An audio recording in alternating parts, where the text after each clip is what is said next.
What's up, guys? You are welcome to Danemcom TV, where we publish news on politics, entertainment, celebrities, and metro stories. We have another trending news for you today, and the headline here is: I will die agitating for Biafra. A 76-year-old man, agitator, comments. Alright, guys, please, before I go ahead to read today's news to you, if this is your first time you are watching on our channel, please, there is a red subscribe button below this video.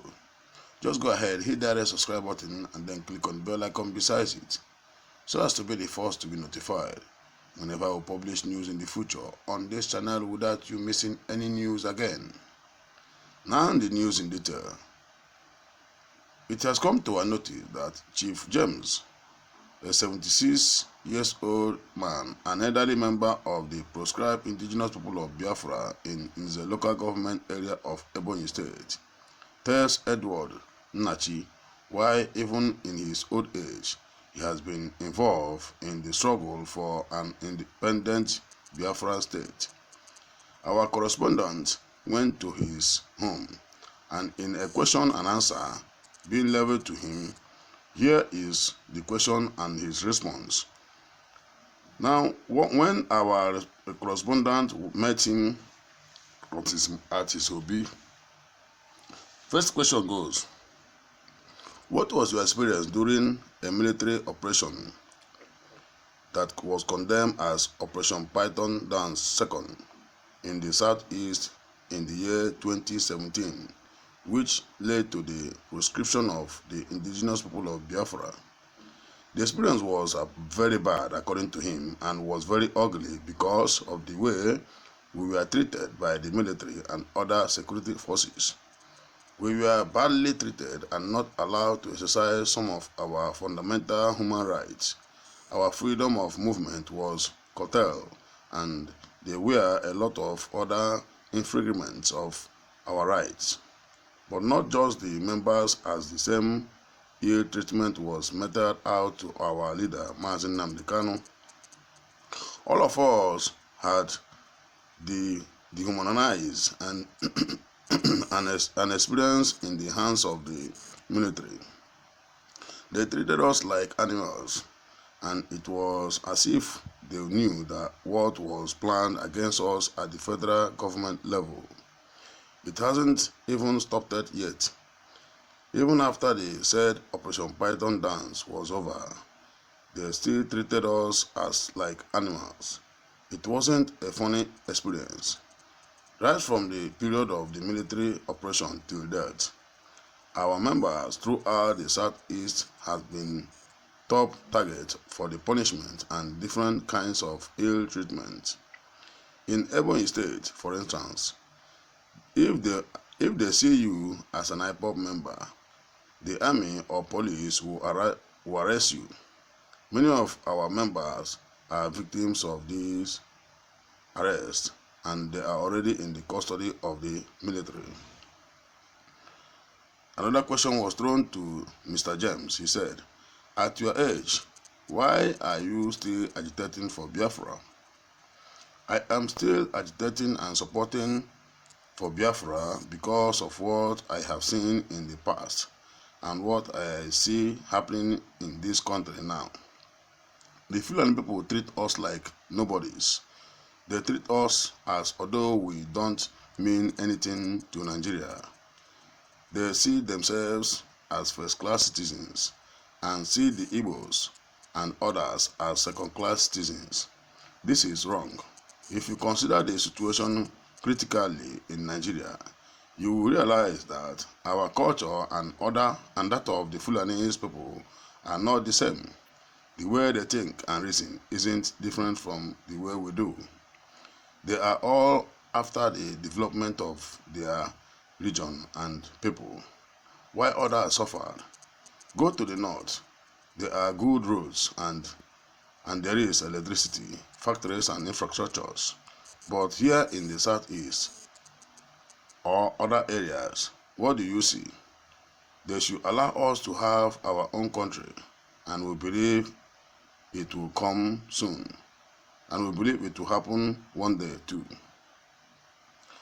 Another question was thrown to the same man, Mr. James the Agitator, and he said, "Why have you not given up on the struggle despite your age?"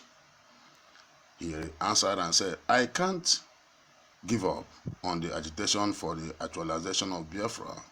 I will only give up on that struggle when I am dead. And maybe before that happens, the current struggle would have brought into fruition the country called Biafra.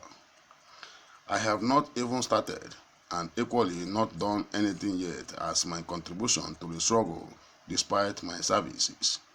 I will not give up, and I will never give up. I will only stop agitating for it when the Biafra dream becomes a reality and in our generation. I am very sure that Biafra will soon come and become a reality. This is because of what Mazi Nnamdi Kanu has done and still does, which has never been done by anyone who calls themselves a Biafran agitator. Our leader Mazi Nnamdi Kanu had promised us that Biafra would become a reality, and as soon a man of integrity that he is, we all believe in him, and we know we will have Biafra as soon as possible. This is why I will not and will never stop agitating for Biafra." Another question was thrown to him again, said, "IPOB has been proscribed. Why do you still believe in it?" Yes, why I still believe in IPOB is because it is not a terrorist group. 1. A terrorist group doesn't have an address, but IPOB does have address. 2. Terrorist groups bear arms and other dangerous weapons, but IPOB does not have any single gun. All we have is our flyers and our flags, and its members don't have any arms. It is a peaceful organization which is pursuing a genuine agenda. We are peaceful people. The land of Biafra is a peaceful land. If they describe IPOB as a terrorist group, that means its members are also terrorists too. I don't think so. I am not a terrorist. I live and relate with my people peacefully and do my business genuinely and peacefully. So am I a terrorist? No, I am not. The proscription of IPOB was wrong in the first place, and it's only a Nigerian government that can say such a thing. Those that are living in diaspora in other parts of the world cannot and will never proscribe IPOB as terrorists because they are seeing what is happening, what is going on, and the rightful move of the IPOB members in other countries. Go to US, go to Germany, go to all parts of the world. You will hear about Biafra, IPOB members agitating in the street, singing songs with their flyers. They have never been proscribed terrorists. The last question that was thrown to Mr. James said, "By being a member of a proscribed group, are you not afraid for your life?" The man said, "I will never be afraid, and I cannot be afraid to be part of IPOB in my old age and even now. Listen carefully, my children and my wife, my great-grandchildren, all are IPOB. My grandson is even wearing IPOB cloth and cap today. All my children overseas and in Nigeria are core members of IPOB. So you can see I am fighting for a righteous, and anyone who is fighting for the just cause and rightful thing has not committed any crime in my land. Nnamdi Kanu, our leader, has not committed any crime. Second, I have been part of the struggle for over 25 years now. So why should I get cold feet in the struggle? All of a sudden, I will never go back. Even if it costs my death, I will make sure I struggle and I will make sure the struggle continues. Yes, I have contributed a lot, humanly and physically, monetarily, and whatever it takes, and I will continue to my old age. My old age has never been a limitation and will never be a limitation in my pursuit for struggle to actualization of Biafra. Alright guys, this is an agitator of a core agitator of Biafra man from Ebonyi State who was questioned the reason of at his age he still believes in Biafra. He has spoken well, the reason many things why he will never give up on Biafra. Also, most of the points he gave was Nnamdi Kanu has been the only one that takes the Biafran struggle to a higher level that no one has done before.